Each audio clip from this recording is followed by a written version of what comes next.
Hello everyone, সবাই কেমন আছো? আশা করি অনেক ভালো আছো। আমার আর একটা ভিডিওতে তোমাদের অনেক স্বাগত। এর আগে আমি একটা মন্দিরের ভিডিও দিয়েছিলাম আর সেখানে বলেছিলাম মন্দিরটা কোথায় অবস্থিত বা মন্দিরটা কিসের মন্দির সেটা বলতে হবে। তো সেখানে নম্রতা চক্রবর্তী আর হোমকূপ কবিতা দিদিভাই বলেছো যে এটা কৃষ্ণকালী মায়ের মন্দির। অবশ্যই তোমরা ঠিক বলেছো। আর নম্রতা দিদি, তুমি জিজ্ঞেস করেছিলে মন্দিরটা কোথায়, জানো না? ওটা বর্ধমানে মন্দিরটা অবস্থিত।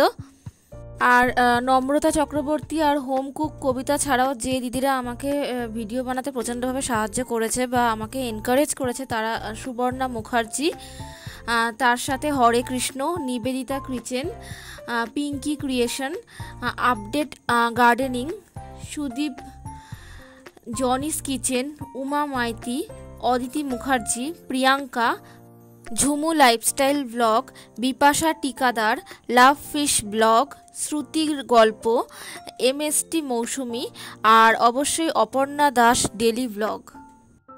আর তার সাথে বাংলাদেশি ব্লগার কামরু নাহার। তোমরা যে এইভাবে আমাকে সাহায্য করবে সত্যি আমি ভাবতে পারিনি। আমি আপ্লুত, আমি অভিভূত তোমাদের কাছে। আর এইবারে তোমরা বলো, আমি একটা জায়গায় কিছু মহিলাদের সাথে নাচছি, সেটা একটু বলো গেস করে যে এটা কোথায় নাচছি। পরের ভিডিওতে তোমাদের আমি বলবো যে আমি কোথায় নাচছি। আর দেখো, নাচটা যদি ভালো লেগে থাকে অবশ্যই কিন্তু লাইক কমেন্ট তো করবেই।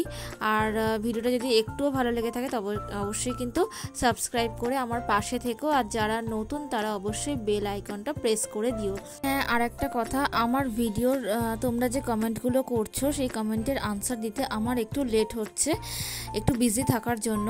আমি কিন্তু অবশ্যই আনসার দেবো, তোমরা প্লিজ রাগ করো না আমার ওপর। যেহেতু সময় পাচ্ছি না তাই আমি আনসার দিতে পারছি না, অবশ্যই আনসার দেবো। ততক্ষণের জন্য বাই বাই, সবাই ভালো থেকো।